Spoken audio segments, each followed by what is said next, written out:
Hi, it's Steve Hargadon and Audrey Waters on the 27th of December, 2012. Hi, Audrey. Hello. We got a little hiatus here. It's the holidays. It is a holiday. And luckily you haven't blogged much this week. No, but we have some catching up to do on the rest of my trends posts. I think we're only at trend number 6. Uh-oh. So we'll be going through, but we'll try and do so in a relatively thoughtful, speedy yet thoughtful process. So trend number 6 was the battle to open textbooks. Tell me about this and why there's a gap between using technology to study and buying digital textbooks. This was one of the trends that I really debated on how I would include this in my roundup because I think despite all of the hype that we saw this year, I mean, Apple unveiled in January its digital textbook strategy. The FCC and the Department of Education are pushing digital textbooks. Students, or at least college students at least, are still very reluctant to adopt digital textbooks. And we've talked about the reasons for this a lot. I mean, the primary one is that in many ways, these digital textbooks just aren't offering any cost savings. So they not only are they difficult to use, difficult to take notes in, difficult to share, but you're not. They still cost as much as these other mammoth textbooks. But this question around open textbooks, I think, is a different sort of move. And I decided to sort of recognize it because we did see folks tackling this piece of, this openness piece that addresses the question of cost, and it addresses the question of the difficulty in sharing. But I think that it was something that it was not a done deal, despite the state of California and the province of British Columbia saying, we're going to make sure that there are openly licensed digital textbooks that students can adopt. The publishing industry, not surprisingly, the publishing industry sort of responded in a less than enthusiastic way. So, how much of this is the publishing industry sort of fighting back and providing solutions that aren't necessarily solutions for the users, but are solutions for the publishing industry? And how much of this is just not a technology that's going to be super helpful? I think that it's probably both of those. I think that the publishing industry in general is sort of having to rethink, rethink a lot of its business models as we move into digital content. What does it mean? What does it mean to buy, sell, and share, to loan to libraries? Books when they're in a digital format, and how can the publishing industry sort of retain control, so that, as you'll often hear folks say, so that things don't end up quite like they did for the record industry, so that the publishing industry can survive. But I think the problem with textbooks is that once you do have access to all of these resources, digital resources, the textbook itself seems, it's not just that it's archaic because it's print, it's archaic because of the whole sort of notion of assembling material into a textbook doesn't actually make a lot of sense anymore. And it isn't as though adding videos or animations or interactive multiple choice quizzes at the end solves that problem. I mean, it might solve that problem for a very short amount of time, but this larger question of how do we open up educational resources and make things remixable, shareable, editable by students and teachers alike, that really, I think, explodes why we'd want to have a textbook in the first place. So, there's some real brilliance to this textbook hackathon idea. I think so. I mean, I love, and I was particularly intrigued by Siavula, who I met in South Africa, or excuse me, who are from South Africa, who I met at Open Education this year. Their they put together hackathon or textbook hackathons with teachers, a couple of weekend long workshops where the teachers come together and write the textbooks, and these are in turn made available to all of the students in South Africa for free. So prior to you and me starting the podcast, I had two experiences that were very similar to this. One was a language program in Texas where the upper level students create the learning materials for the first year students, which is just so brilliant in the teach, the teaching as learning piece. But also there's a state in Brazil, I don't know if they still do it, but where the college students create the textbooks for the primary grades. Mm-hmm. It feels like this is such a huge shift towards something productive.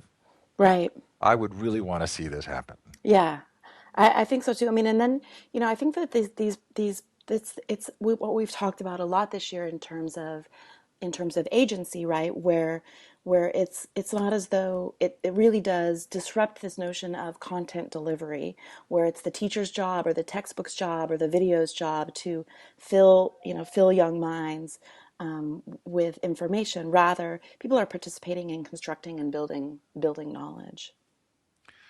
Which begs the question, why isn't learning as agency on your top 10 list? Could it be that very few of us are talking about it? Well, when I summarized the post where I sort of linked to the top 12, I think that there were a lot of things that I think that were noticeably absent from my list, and some of them were perhaps they're trends in the making for next year.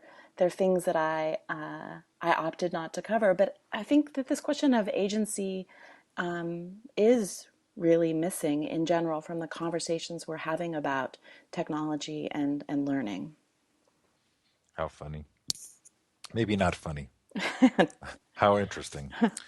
Okay, so the next trend was education data and learning analytics. Kind of a continuation of last year. Yeah, and actually, I mean, to build on what you just said too, I think that this is something that recognizes, again, things that are done to students, not technology necessarily being a way to sort of empower them. Now, arguably, I think learning analytics, drawing from the quantified self, this is something I think that people could find pretty empowering, pretty insightful on a personal level. But it feels in many ways that what we're looking at with education data, what we're looking at with the analytics tools that are being sold to schools are certainly not about empowerment. They're about something else. I love it that you found the quote that sort of clearly precedes Einstein and my father, right? Yes, Like William Bruce Cameron, however, not everything that can be counted counts, and not everything that counts can be counted. right. I think that that's, I mean, I think that that's the trap that we're finding ourselves in around education data. It's something that really interests me. In fact, I've spent the last couple of days working on, I was inspired by Dan Meyer, who a couple of years ago wrote he created a little video, the report of his sort of his year in numbers. So tracking, how much traveling he did, how many movies he watched, how much sleep he got every night. So I was thinking about the sort of again the sort of the things that we measure.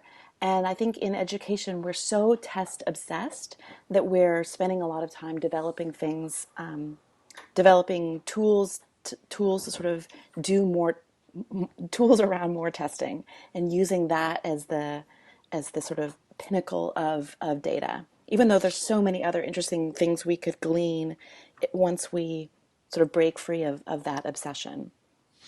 Well, I loved your expansion of what is education data, Right. right? I mean, partly it's just this definition that we have of what qualifies, but you talk about spending or poverty rates and advertising. I mean, there are all kinds of data that we're not calling education data, Right. but that we really should be looking at. And I think that there are ones that once you sort of include these things, it's definitely, it definitely does shape, or I think refocus our, refocus our attention again outside just looking at test scores and comparing U.S. test scores to, from the U.S. to Finland, for example. I love the Yang Zhao quote in one of your news pieces, right? Which is there really actually a correlation between education and achievement? Right. Do these numbers actually mean anything? Right. I think he's got a very important and valid point there, which I is think so too. if schooling is more ritual, as we talked about at one session last week, Hmm. then you're measuring the ritual without actually measuring the real impact. Right. Right. Okay, so the Department of Ed again is making the case that this is potential to transform education. Are there any countries that we feel are doing a good job with successfully in education who are following this path of ed data? Do we even know? That's a good question. I don't know that they are in. I certainly don't know that they are. I mean, I think that the comparisons that you often see are between South Korea and Finland. So South Korea, who's sort of test obsessed and does well, and Finland that sort of shrugs its shoulders at tests and still does well. But I'm not sure that folks are poring over the data, and I don't think that we see the sort of rise of education data entrepreneurship and tools elsewhere quite the way that we've seen it this year with many companies, big and small, new and more established, that are focusing on the the data either at a sort of a granular level with one student or one school, one classroom, or sort of aggregating data so that we can make these predictive modeling uh, type type tools. Did you see the Michael Moore post on Sandy Hook? I did not know. It's very interesting because he reminds us that, and I can't remember what the exact statistics are, but I think we're 35th in the world in longevity or lifespan of adults in this country. We're 17th arguably in education. Um, he draws out some statistics to show that we really aren't performing very well, but somewhere in our psyche is this belief that we're doing better than everybody else. Yeah. And I wonder if that comes into this sort of hubris model of trying things and believing that they're going to transform education without any actual proof that anybody's ever done that and it had to be valuable. Right. I mean, and I think that that's precisely that some of the questions here sort of we're very busy sort of fiddling certain dials that we think may or may not connect to achievement, and sort of they're sort of from there extrapolating that somehow achievement equals the achievement, and I'm thinking particularly around standardized tests, that translates into a better economy, more happiness, more jobs, and I don't know that's I don't know that that's connected. I don't believe that that's necessarily connected, or there's so many other factors. Back to what we look at in terms of data, what counts as education data. How many students in the United States of America come to school every day hungry? Well, That seems crucial education data. That doesn't fit necessarily neatly into a learning analytics module that you can purchase for your learning management system. it's interesting. We sort of bandy about this 30% of students drop out of high school, Mm-hmm. or don't reach graduation at high school. I read the other day that if you actually add in those who complete their high school experience through the GED, Mm-hmm. up to age 24 or something, you're at over 50% of kids who don't graduate in the normal fashion. Any system that is not having 50% of its output what it wants it or claims it to be is clearly in crisis. Right. So, in addition to expanding the definition of education data, you also bring up this topic of data ownership, Right. which really is sort of the critical piece here in so many ways that gets overlooked. It's the Richard Stallman story written into cloud data. Yeah, this one is a really important one for me because I do think that I mean, I do think that we need to change the conversation a little bit about our data in general around the technology usage. This isn't just something that education technology is struggling with. I mean, just a week or so ago, Instagram, for example, the popular photo sharing app, changed its terms of service and made it, that looked as though they were going to sell you, they were going to license your photos to become ads. And so people were sort of up in arms about, wait a minute, these are my photos. This is my data. I mean, and not just the data, the photo itself, but the data around the photo. Where did you take it? With what device? Where did you share it to? All the metadata that's contained in a digital photo. And I think that we really are just beginning to sort of wake up to the fact that a lot of these tools that we use, the data the data that's there is really valuable, and that a lot of it is outside of our ownership. And I think that we need to push back hard. I mean, particularly around education data, but push back hard in general about all of the data that we're uploading to various sites, whether it's Twitter, Facebook, Flickr. What's ours, and what are we licensing away by handing it over to these companies? So that's a really good segue probably to your next trend, trend eight, the platforming of education. Yeah. Because here we've got this rush the platform that you call it, and an organization like Twitter sort of shifting the ground, right, without any real control. So if Twitter as a platform is a lesson for us, what are the lessons for sort of looking at this rush to platform in education? I think that this is a big deal, and I think it definitely ties back into this notion of data. And on one hand, the we saw a lot of interesting innovations this year around opening up more education APIs so that our data isn't trapped in these silos that are either offline or sort of kept away from other interesting pieces. So ideally, people will be able to build out different analytics platforms to be able to make more informed decisions. So the API stuff I think is really interesting and positive. On the other hand, when we think about why would someone want to be a platform, what's the benefit for being a platform? Not for building on a platform, but for being a platform. I think it's this notion of control of the data. You get to control and monetize. You have a lot of insight into all of the sort of various sort of legs of the octopus and so I think that this platforming of education is very much connected to how are companies in the future, education companies and sort of other Web 2.0 like companies, going to make money? What sort of analytics are they going to be able to pull together? What sort of business intelligence can they glean by running everything through a central platform? And you can argue this is good for users. You can argue that it's much easier to be able to go to one website to do all of your banking, for example, than to have to go to a different website every time you want to use a credit card or pay a check or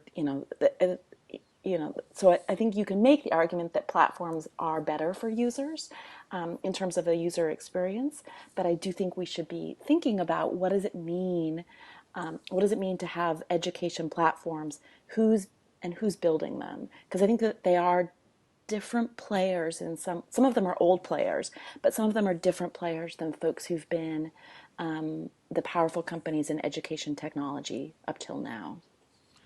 So the positive argument would be you've got a large user base by building an organization, by building your product as a platform, you create an ecosystem for creativity and that allows people to be innovative without having to build from scratch. Right. I mean, there are some sort of intriguingly valuable aspects to that, Yes. Yeah. but the downside is like it's very hard for me to read these stories and not think of Ning, Well, right? this one in particular is a very Ning. I mean, I think that Ning is a great example here. Right. I mean, and was Ning actually? I mean, I know Ning started as a platform, but would you actually call it a platform in its incarnation? Would that even qualify in the three levels? I don't think so. I mean, I think that, I think that Mark Andreessen, when he wrote this really interesting piece about platforms, and I think in some ways, I think he positioned Ning. I think he was the chairman at the time of Ning. He positioned Ning in a more, I think, more powerful and influential position than it actually was. And I don't think there was ever really the vibrant developer ecosystem around Ning, the same way that we see that around Facebook and or the kind of developer ecosystem that a platform like Edmodo hopes to be able to build. Um, So you talk about Amazon Web Services being a platform. yeah. You talk about Google. I wondered, is Android a platform? I think Android is a platform. I think that Apple, certainly Apple, the iOS is also a platform. I mean, I think that operating systems, whether they're desktop or mobile operating systems, are a platform. I was really interested in the the web platforms here. So folks that are using, and I think that that's what makes sort of Microsoft is not involved in this sort of new web-focused world of platforms because it's still in this old sort of pre-web a pre-web version. I think that Android is a mobile platform, but it's not of the web, not in the same way that some of Google's other products are. Right. Because you live in the Apple world, you probably haven't even seen a PC with Windows 8 on it. I But my guess, haven't. my guess is that Windows 8 is an attempt to do that. It's very similar to sort of the Google Chrome application Hmm. idea. Hmm. Well, that made me wonder if the CMOOCs weren't actually a really good example of an open platform. I think that for me, the web is a platform, and the web is the platform. If I had to sort of, if I had to sort of bet on a horse, I would certainly bet on the web here. I might lose my bet, and I think that the platform that the CMOOCs are building on is the open web, and the way in which tools like RSS, certainly APIs, but the open source technologies around WordPress and the people that can build different modules and add-ons for WordPress, the CMOOCs are definitely taking advantage of the web as a platform. That's very different than building a learning management system, as we're seeing in the case of some of the XMOOCs. You mentioned at the end of the post, there's this interesting tension here with the education platforms and the unbundling of education, Yeah, which is sort of it's unbundling only to get rebundled somewhere else, right? right. And that's certainly what I would say is Pearson comes up again and again. Pearson as a textbook publisher that's I think very effectively made inroads into other services, particularly around assessment. And I think that Pearson is very active in opening up APIs, making sure that it's well positioned to offer a variety of services. So even though we can sort of talk about taking apart various institutional practices, it seems like Pearson offers a platform in which many of those practices can still occur. So assessment, credentialing, content delivery, and so on. Okay, so we'll take a little bit of a break from the top 10 to just have you give us a report on the final hangout of 2012 for Ed Startup 101. Well, this was interesting. I don't actually count Ed Startup 101 as a MOOC that I completed, even though I did appear in the final the final hangout of the year. I sort of and David Wiley asked me some questions in the hangout as well. Asked about sort of what I'd learned in my and he sort of I think he recognized my realization as I worked through some of the material that some of this focus on education entrepreneurship ran really counter to the sort of the direction that I want to go with my work. Focusing. I think I mean, we've talked about this repeatedly. This focus on value, for example, on mission, that makes me feel very reluctant to sort of go down certain paths around education entrepreneurship. So, did Adam Fry's sort of missive or our posts on pain versus value, do you think they had any impact on that class? Did they even notice? Were we just a bump in the road? I think that one of the interesting things about this class, and I think my feedback to David and Richard, who plan on keeping it active, is that there were some really great speakers, and there were, I think, lots of interesting folks participating in the class as well, but none of us really spoke with one another. And so I think that there were missed opportunities to have conversations among the different students. Interesting. I'm really watching Google Plus, in part because I started a Google Plus community that is about to hit 1,000 members, and um, um, there are aspects of it I'm really not liking. Any new tool sort of gets people out and talking again, but it's not well organized. It's really hard to find threads. However, it's opened the door to the ability to build a community around anything really Yeah. quickly and easily. So, like a book or a class, and I think it's in some ways undervalued right now in the ability it's going to have to produce those kinds of connections. Yeah, I think that this is, I back to my platforming of education. I think that Google and Amazon are probably two of the most significant players in education right now, and a lot of it isn't overt. It's not as though they're sort of marketing themselves, selling themselves. I mean, Google is more so with apps for education, but just in terms of having tools and infrastructure for other learners to be able to build on top of, I think they are really important players in edtech. Well, the web as a learning platform is Right, sort exactly. of instantly understandable. Okay, so of course I was waiting for this post. Number 9, automation and artificial intelligence, otherwise known as the year of the The robots. year of the robot, indeed. And you actually got to be in a self-driving car with Sebastian Thrun. Jealous. It was, I would say it was one of the highlights of my year. And as much as it was very interesting to meet Sebastian Thrun, who's of course the co-founder of Udacity, which, and I think were one of the most important education technology trends this year.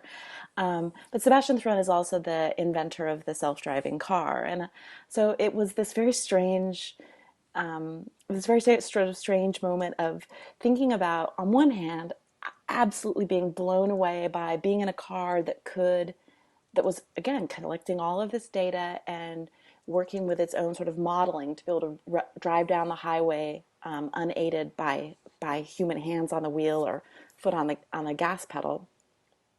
But yeah, thinking about how much that connects to the future that we're building of education technology, along with our automation and artificial intelligence. The, it's something that I don't think a lot of folks have really talked about or talked in depth about, the fact that the XMOOCs all come from artificial intelligence labs, all of them. The Udacity, Coursera, both of the Coursera founders are artificial intelligence folks. One of them is the head of the artificial intelligence lab at Stanford now. MITx, the head of now edX, comes from the MIT artificial lab. And so this thinking about the connection between machine learning, human learning, artificial intelligence, adaptive learning. This is something that I want to spend some more time thinking about in 2013, because I think that this is really important. I try not to go into my scary science fiction dystopian view and say like this scares the hell out of me, but I think it's really really interesting for us to think about what tools we're handing over to the artificial intelligence community and what that means.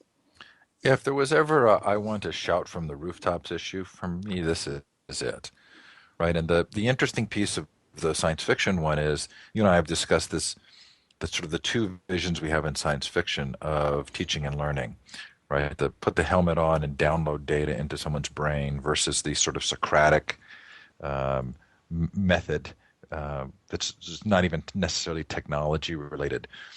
I think what hit me in this post was sort of recognizing that a lot of those visions of downloading data into people's brains in science fiction involve the person who's the recipient not even knowing Right. that the data has been downloaded, and it gives them an alternate reality or an inability to or a particular view that they're not even aware has been downloaded into them. I think that's a really interesting point, and I think that, I mean, I'm hoping that we, in 2013, I'm sure that some of this MOOC hysteria will continue, but I think that these are the questions, that these are very much the questions that we need to be asking. What does it mean to have, I mean, not just around this notion of the AI, but what does it mean to have certain visions of the world, and based on the universities that are participating in these, an Ivy League vision of the world or an elite American university vision of the world. What does it mean when those classes become the ones that are spread everywhere? When the content that we're delivering about, say, copyright is an American view of copyright, which is a different view of copyright or a different legal framework of copyright than exists elsewhere. And so I think that there are interesting things that we should be paying attention to in terms of globalization and colonizing of minds. There were some really choice things to talk about in this post. One of which is this idea that better tests support better learning, Right. right? Or that the algorithms are as good as humans at grading essays, completely leaving out the whole idea that the feedback mechanism that a teacher plays is not about grading as much as it's about development, Right. which would be completely missed, right? Completely missed.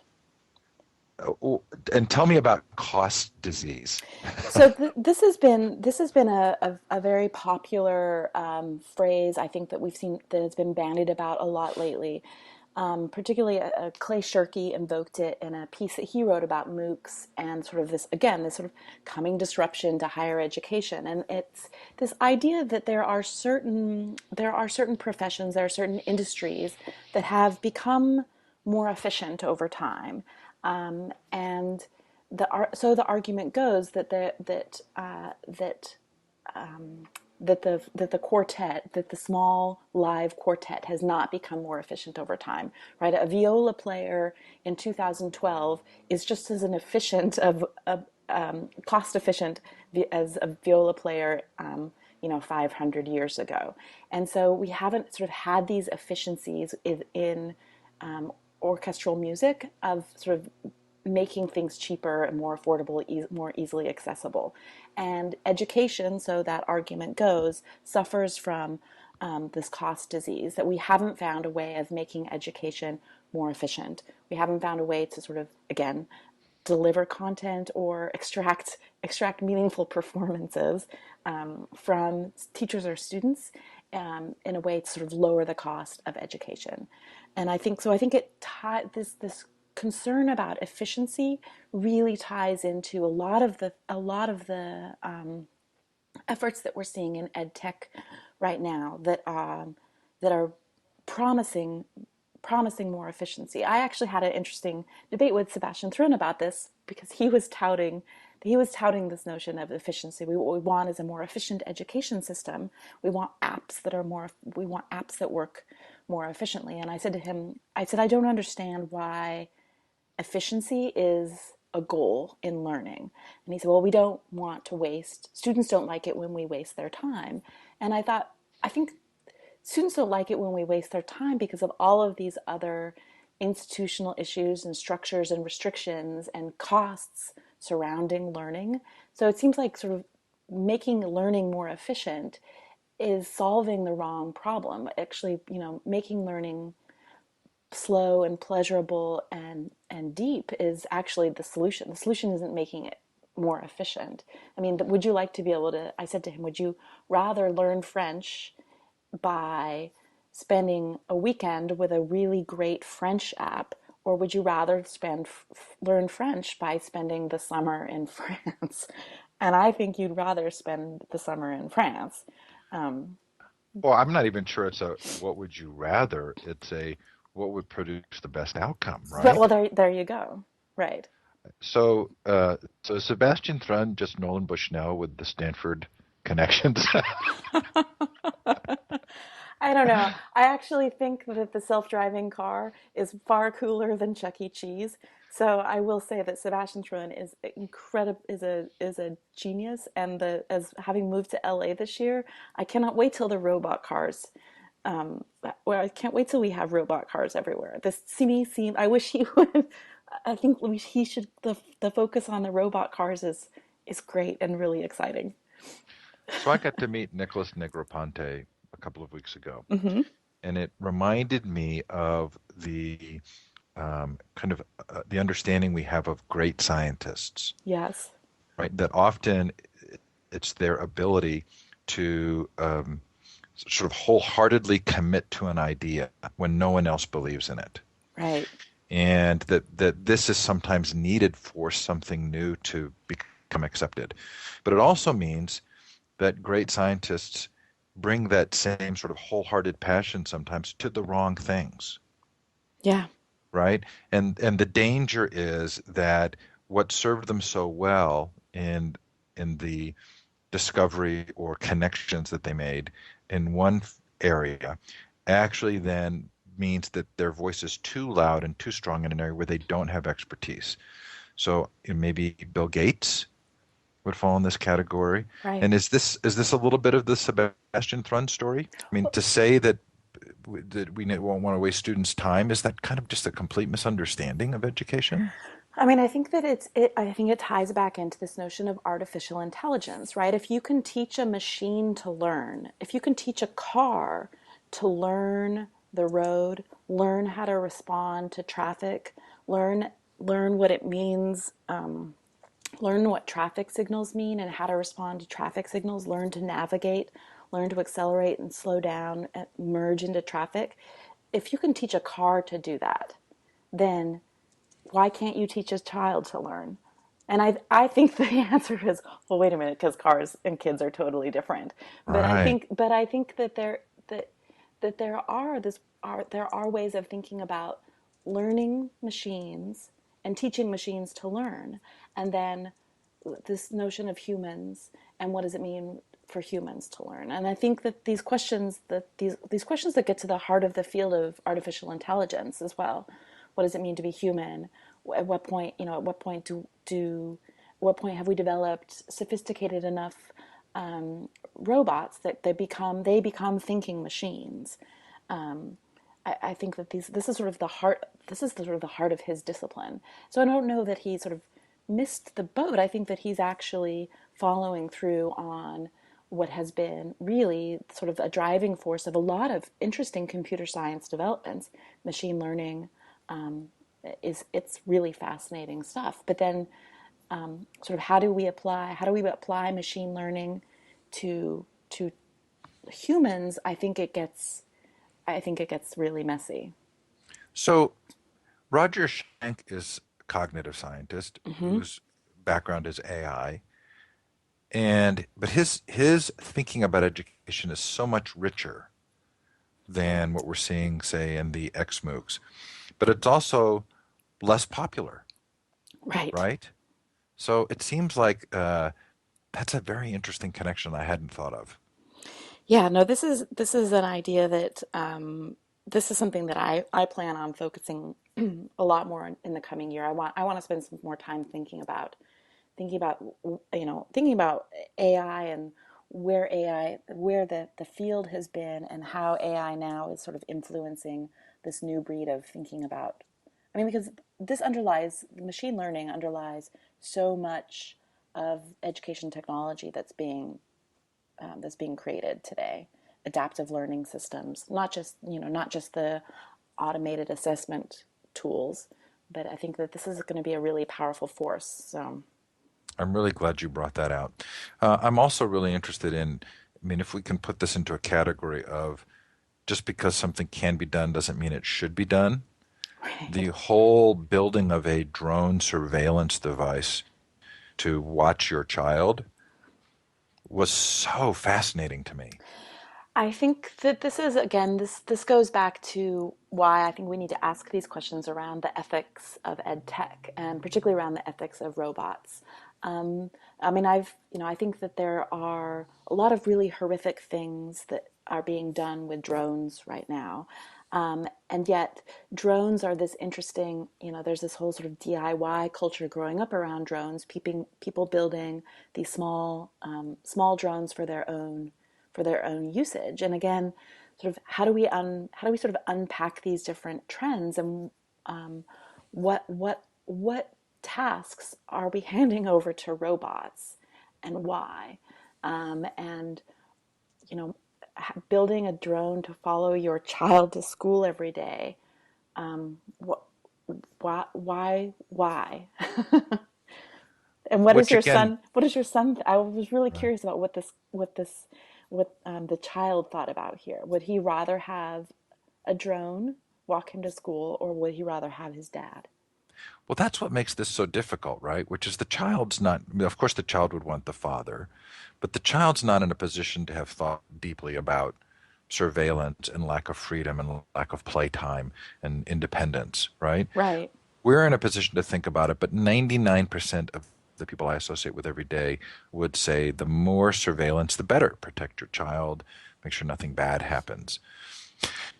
Why is it so hard to have the substantive conversation around the importance of independence or making mistakes? I think that there are all of these really interesting cultural attachments that we have to different things, notions of privacy, notions of autonomy, that that that when they run up against one another, it's hard to sort of unpack them and have, I think, a deep and meaningful conversation. I mean, I think this notion of data is back to the data again. Like, what is my data? How much personally identifiable information is out there about me on these various social networks? What can people glean about me, marketers, for example, that I'd like them to be able to, glean from me? If I could get, I don't know, a coupon for my favorite pizza or something, that might be for some people that might be acceptable information. If you could sort of tell, I really like X, Y, or Z things, so my world should, adapting the world to me. I think we're willing to give up certain amounts of privacy in order to have what are the appearance of better services. And so I think that these questions around better services in our lives and in our personal lives and in learning, I think it's a really complicated I think it's a really complicated discussion.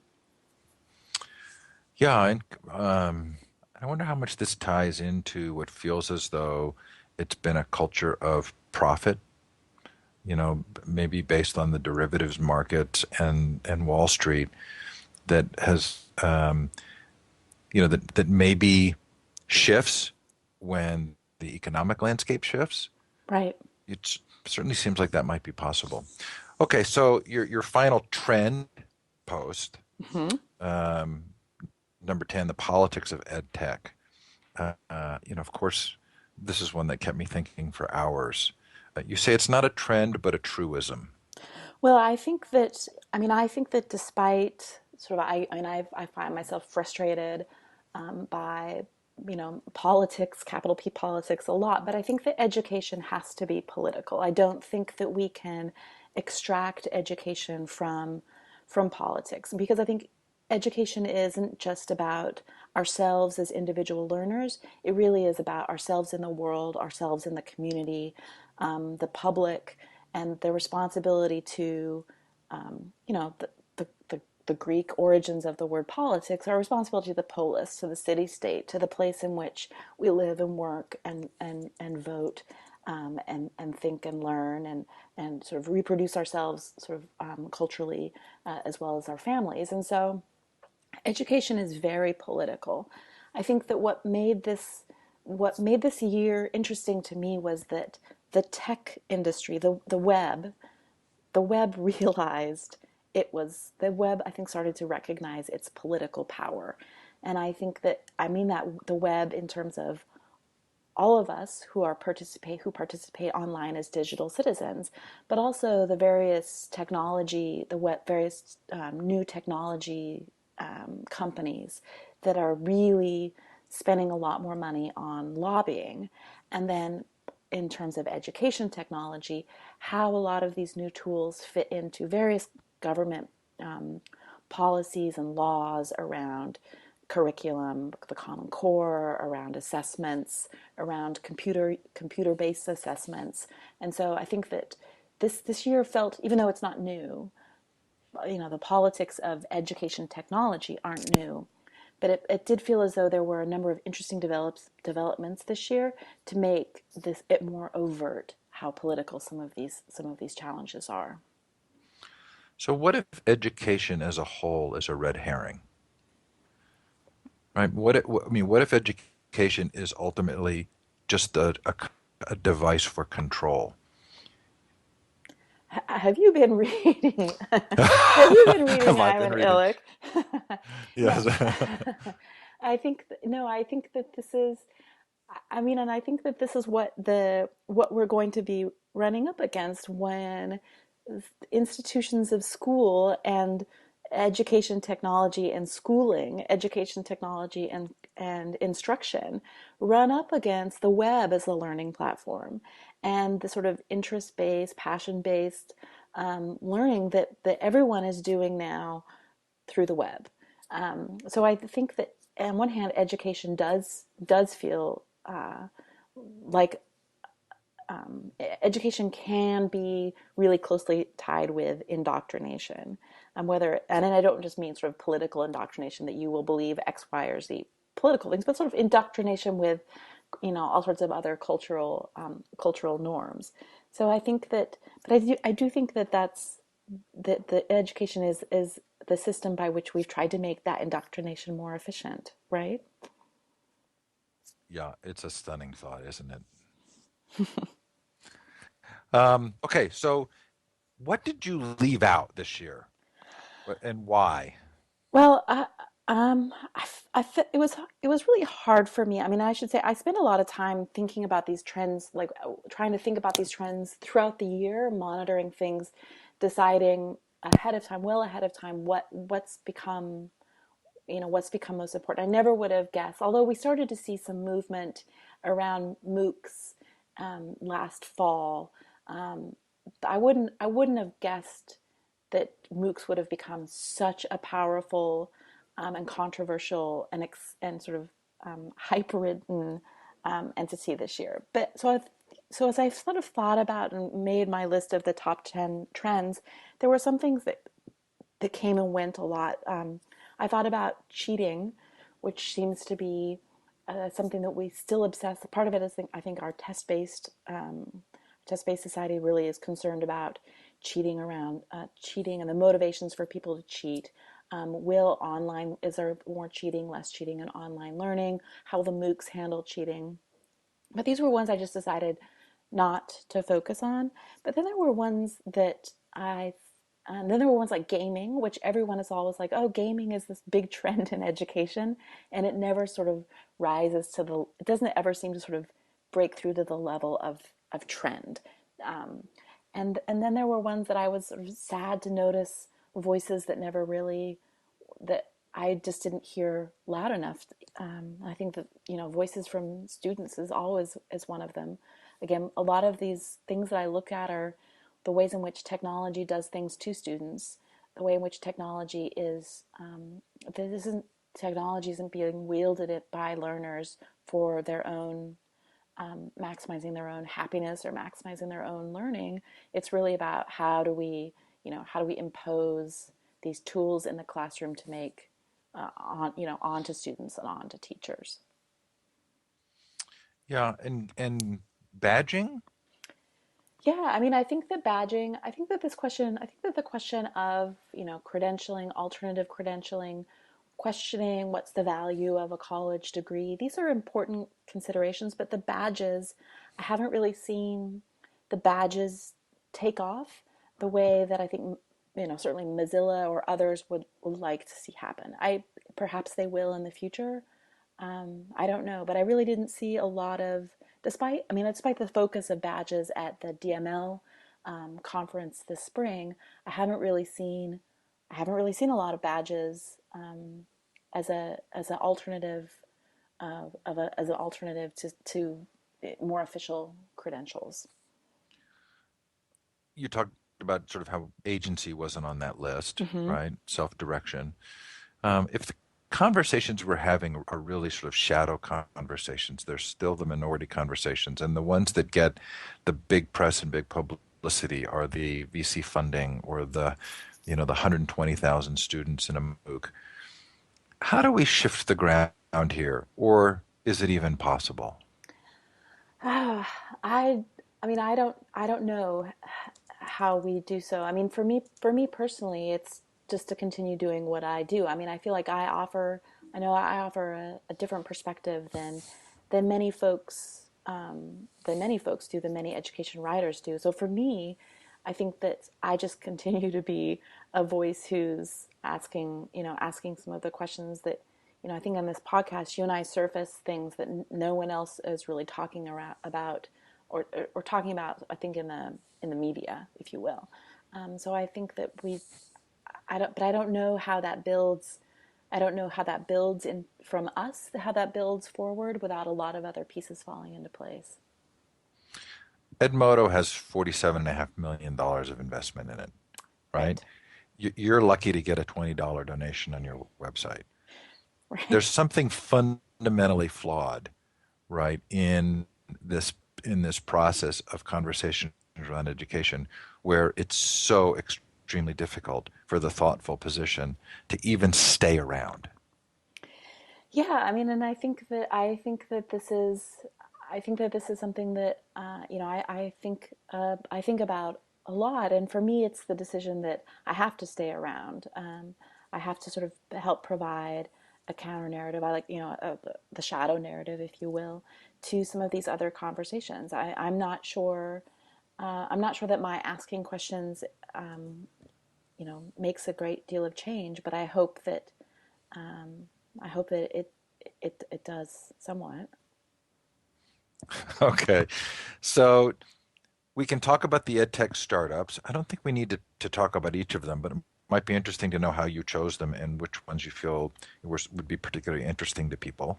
This was a really hard. I mean, this is the third year in a row where I've picked top startups of the year. The first year I did so, I was actually assigned the story for Read Write Web, um, and this year was hard. I mean, it was hard for a lot of reasons. It was hard because there were so many education startups. It also gets complicated when entrepreneurs, and I think thinking about sort of whose feelings get hurt when they aren't on the list. And then thinking too about what are the kinds of things that I really want to recognize. Who's going to have a major impact? Who's doing really interesting, different work? Who might not otherwise end up on other folks' lists? I mean, I've seen a lot of people make a list of the best education or the top education startups, and Edmodo ends up on that list. Edmodo, with its funding and its millions of users, and to me, Edmodo isn't necessarily doing something that I find particularly interesting. And so I wanted to be able to highlight startups that I thought were doing were doing really interesting things. We've talked about many of them on the podcast. Yeah. Um, I'm wondering if there's anything we haven't talked about. Makey Makey. Have we talked about Makey Makey? No, I don't think we had. And this one is great. I mean, I don't even know if you called this a startup. This I also had to. I think in part because of some of the questions that I had around, being part of David Wiley's Ed Startup MOOC, is thinking about, what it would be really a shame to not recognize, for example, the work that Jim Groom at the University of Mary Washington with a domain of one's own. It's not a startup. I think that, but it seemed to me one of the most important sort of new initiatives of the year. Makey Makey, I don't know if this is a startup either. This was a device created by a couple of MIT students that's it's so unbelievable. It's almost hard to explain it. It's a little Android kit that allows you to make almost any physical object into a computer. And so my son, this was one of the things at Maker Faire this year. I took my son for the first time that like made his eyes just pop open wide when he was able to sort of when the Makey Makey was hooked up to a banana and he was able to sort of play the banana like a keyboard. So it's just really, to me, a great demonstration of the maker culture, of creativity, and how computing and creativity, um, how we, how really the imagination is incredible when you, when you aren't necessarily concerned so much about, again, what looks like ed tech that's going to be used in the classroom to make learning more efficient. Having a piano made out of bananas is not the efficient solution to making music, but it's a beautiful solution. Okay, well, we can move into news. We have a couple of weeks of news, but we won't dwell too much. I was interested in the FTC report blasting children's apps for making weak privacy protections.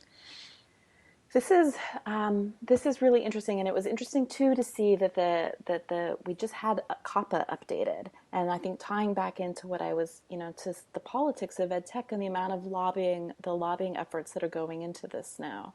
And so on one hand, that we're seeing the FTC is recognizing that a lot of apps that are geared towards kids are taking information without parents' permission, whether it's the obvious would be sort of email addresses and photos, but other information like where you're located, your geolocation, geodata.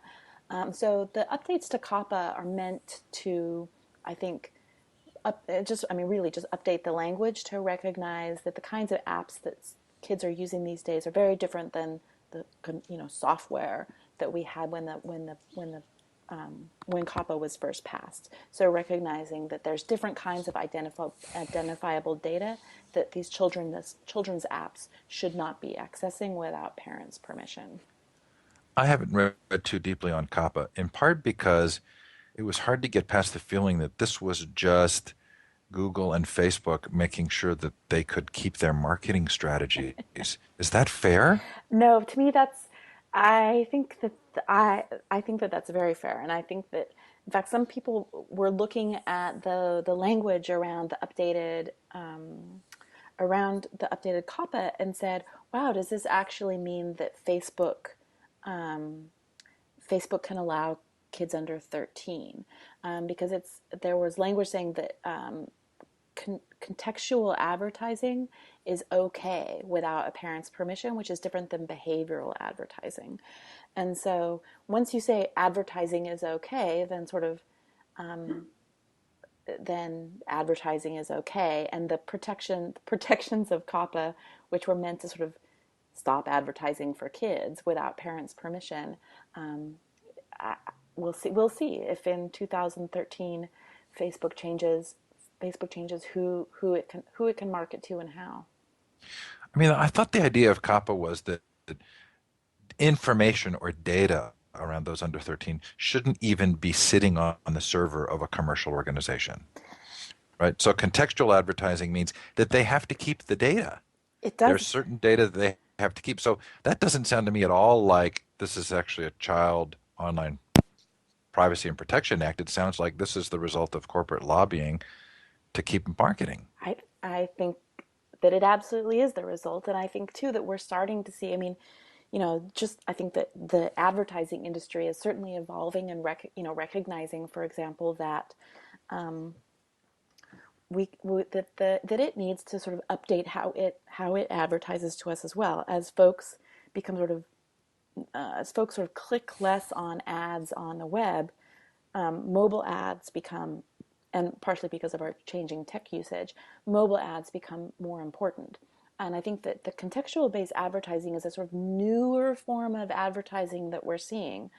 That's, again, it's not focused on your click data, it's not focused on your profile, but it's advertising that's still based on the fact that you're on a certain page. It can show you certain information, and so it is still advertising, but it's certainly, I think, where Facebook and Google are hoping, I mean Google already, make a lot of money, not on the clicks, but on the not on the behavioral data, but on other pieces of it. So 12 British universities joined forces to create Futurelearn, a Yes. new MOOC platform. Anything new here, or are we just moving right along? Well, the one thing that is interesting is it's a bit late in the year to sort of say this was one of the major MOOC platform. Time will tell. It certainly grows out of Open University, which is, I think, a long running important online effort.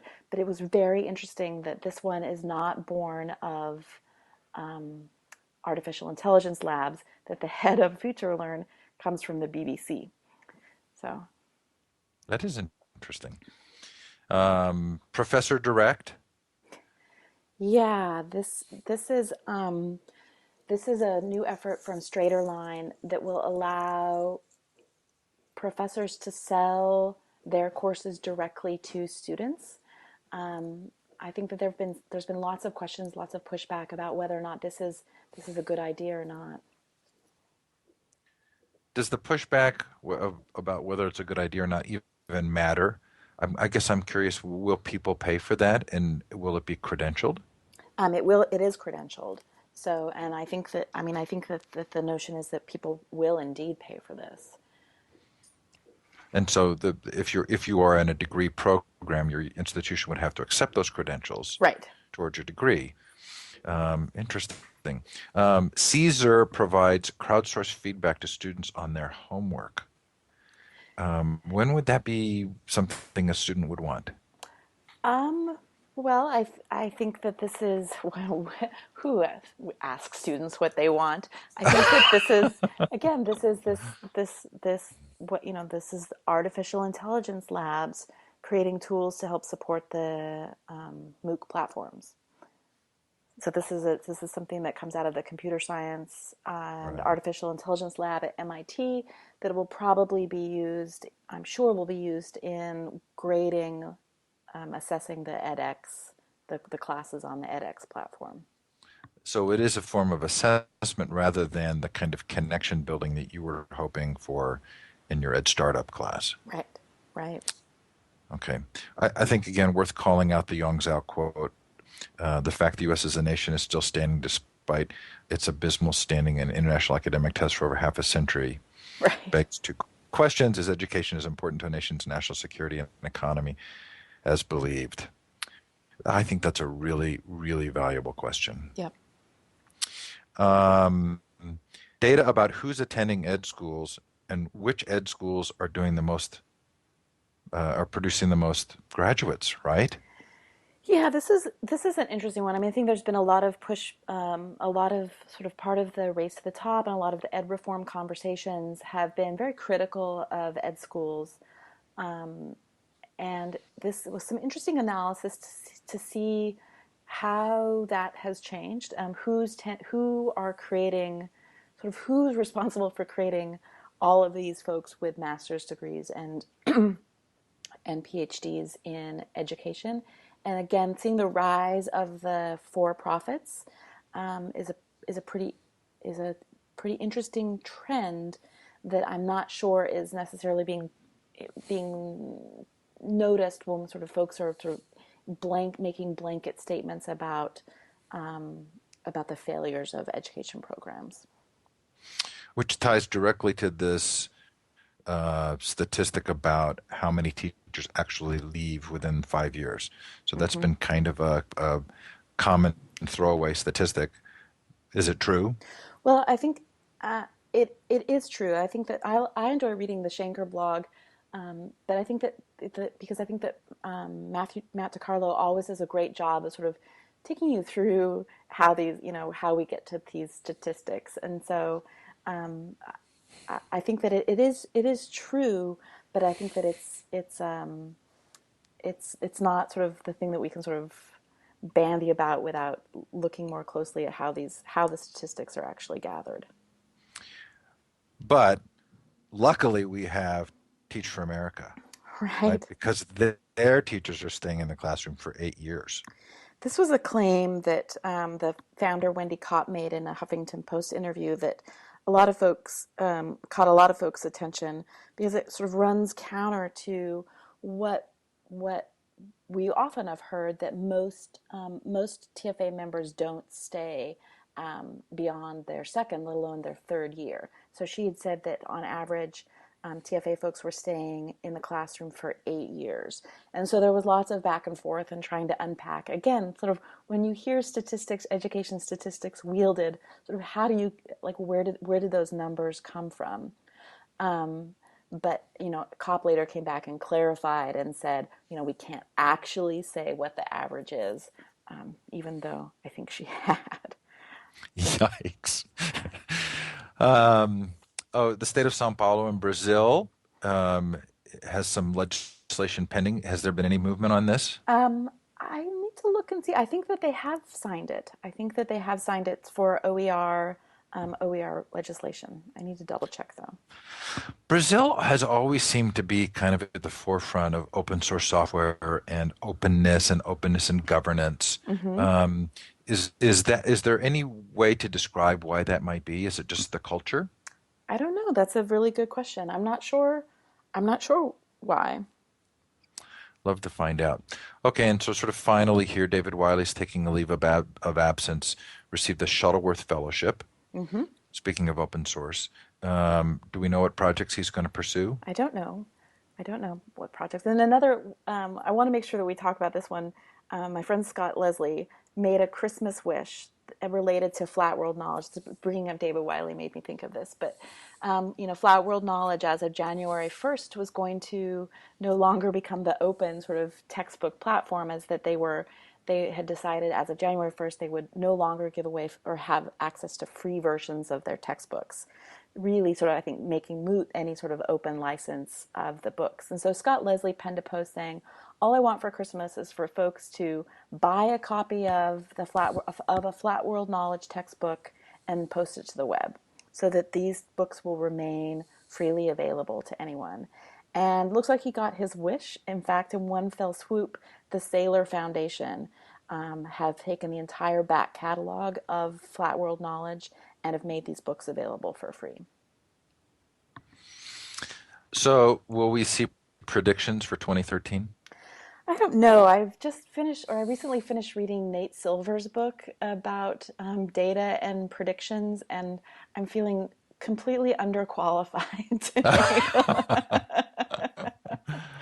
Yeah, I don't think I have any kind of Nate Silver predictive modeling data skills, so But you we'll see. certainly see the ed world from a different frame.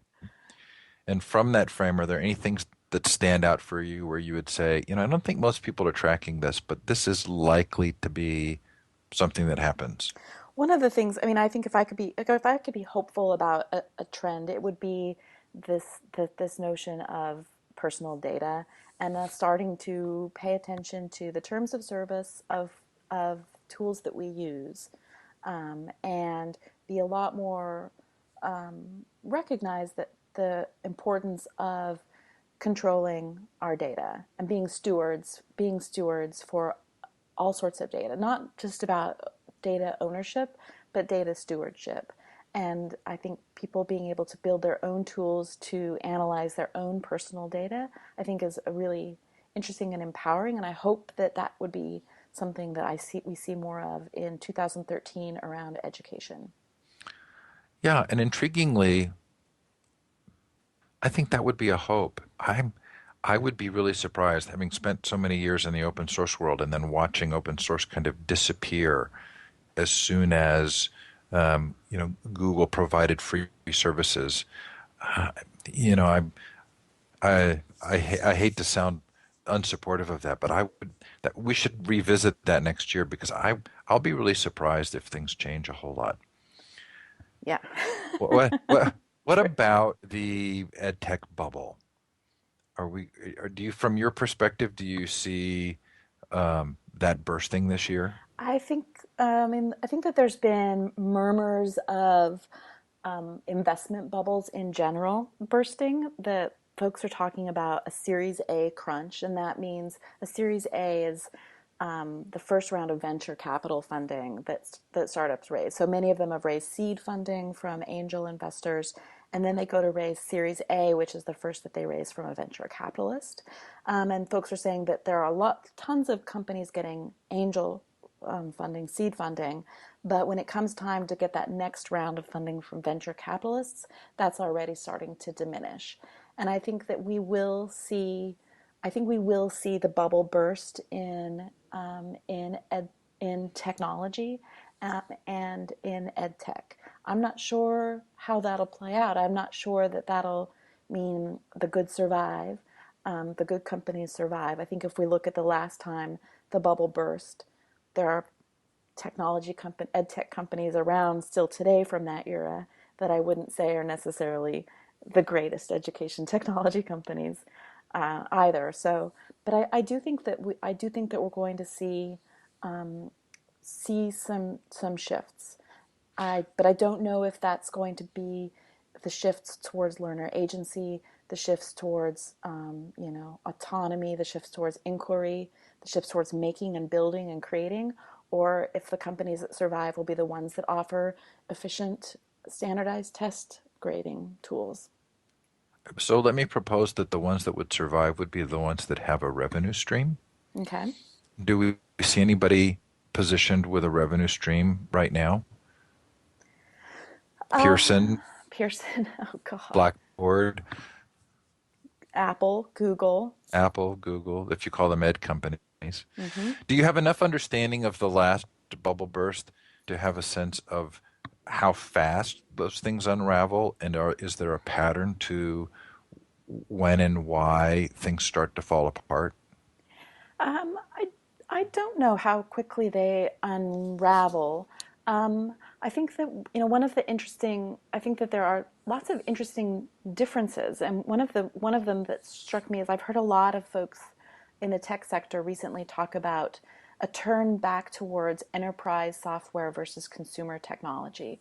I mean, I think part of this notion is with a enterprise sales that there is revenue. So you sell your software to a business, whereas you get consumers to use, you give it to consumers and hope to find a revenue model down the road. Right. And so I do think that a shift towards enterprise sales, again, it could be interesting for education. Because I think that education. I think Adam Fry talked a little bit about this in the wiki spaces. Education exists in both of those realms. That we do want to pay attention to individual users of technology, the students, the teachers. Sometimes they're the consumers. Sometimes the schools are the consumers of the technology. So will a shift towards focusing on revenue streams around selling to schools? What will that change? But again, does that will that be really a game changer, or the kinds of tools that schools are likely to buy, again, are they fitting into assessment, surveillance, analytics, those sorts of things? So a potentially interesting rule of thumb might be companies that are currently getting revenue and are doing so by um, like like Wikispaces through some combination of free services, but with an enterprise sale associated with them. Mm-hmm. That would be an interesting list. Does anybody pop to mind?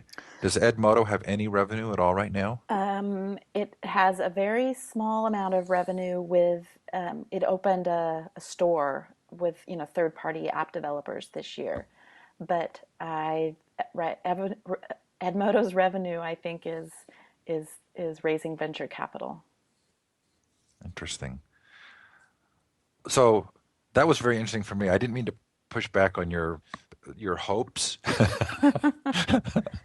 but I think this should be a very interesting year coming up, and I'm really glad that you are chronicling these things. Well, thank you. I mean, it's sometimes I feel like I'm banging my head against the wall with this, and I mean, I think that this process that I go through of writing these trends is really it's really helpful for me to sort of think, get this larger picture of what's happening and what are we not paying attention, sort of the forest for the trees, sorts of moments. So again, Hack Education has a donate button. Please visit and make your donation to Audrey Waters, who is providing what I think is an important and unique service. Thank you. Audrey, thanks for a great series of posts this year. I really enjoyed, again, spending the year looking at EdTech with you. Well, this has been great. I mean, I absolutely look forward to having this chance, every week to have this conversation with you. Because I always find that again, we uncover things that might not be explicit or overt in my writing. But I think that, I mean, I know that having doing this weekly podcast has helped me think through the trends, and the trends that are missing, the things that you and I tend to talk about that unfortunately I feel it's the rest of the ed tech industry and perhaps the education sector as well, aren't always paying attention to. So if you're listening and you're a big philanthropist and you want a cause to support Steve and Audrey. Thanks, Audrey. Thanks, Steve. Bye. Bye.